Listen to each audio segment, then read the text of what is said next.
திருச்சியில் வரும் 11ஆம் தேதி பிரதமர் நரேந்திர மோடி கலந்து கொள்ளும் மாநாட்டில் 7 லட்சம் பேர் பங்கேற்பார்கள் என்றும் இந்த மாநாடு மிகப்பெரிய மாற்றத்தை ஏற்படுத்தும் என்றும் மத்திய தகவல் ஒலிபரப்புத்துறை இணையமைச்சர் எல் முருகன் தெரிவித்துள்ளார்.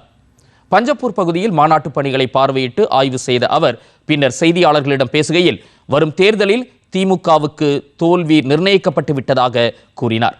தோல்வி பயத்தில் முதலமைச்சர் ஸ்டாலின் கண்டதையும் பேசி வருவதாக அவர் கூறினார்.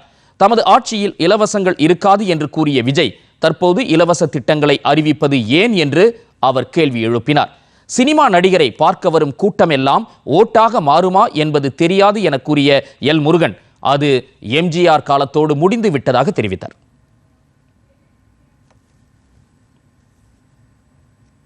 அண்ணா நீங்க பாருங்க, அவர் தான் இலவசங்கள் இல்லைன்னாரு, இப்போ இலவசத்துக்கு வந்திருக்கிறாரு. அதே மாதிரி நீங்கள் சொல்கிறீங்க, இது எல்லாமே அவர் இன்னும் யாருமே அவர் முதல் அரசியலுக்கு வந்திருக்கிறார்.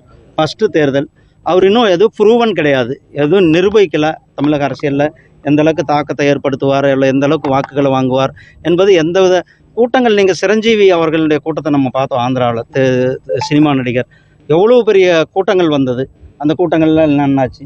சகோதரர் அண்ணன் விஜயகாந்த் அவர்கள் கட்சி ஆரம்பிக்கும் போது என்ன ஒரு கூட்டம் இருந்தது, அதெல்லாம் இன்றைக்கி எங்கே இருக்குது? அதாவது சினிமா நடிகர்களை பார்க்க வர்ற கூட்டம் வேறு, அரசியலுக்கு வருகின்ற சகோதரர்கள் அரசியல் நோக்கத்தோடு பார்க்கின்ற கூட்டம் வேறு. அதாவது சினிமாவை பார்க்குறாங்க, ஆனால் அது அரசியலுக்கு சினிமா ரசிகர்கள் எல்லாமே அவருக்கு அரசியலில் மாறுவாங்க, அவங்களுக்கு ஓட்டு போடுவாங்க அல்லது அவர்களுக்காக வேலை செய்வாங்கன்றதெல்லாம் நம்ம தமிழ்நாட்டில் அதெல்லாம் எம்ஜிஆர் காலத்தோடு முடிஞ்சிருச்சாங்க.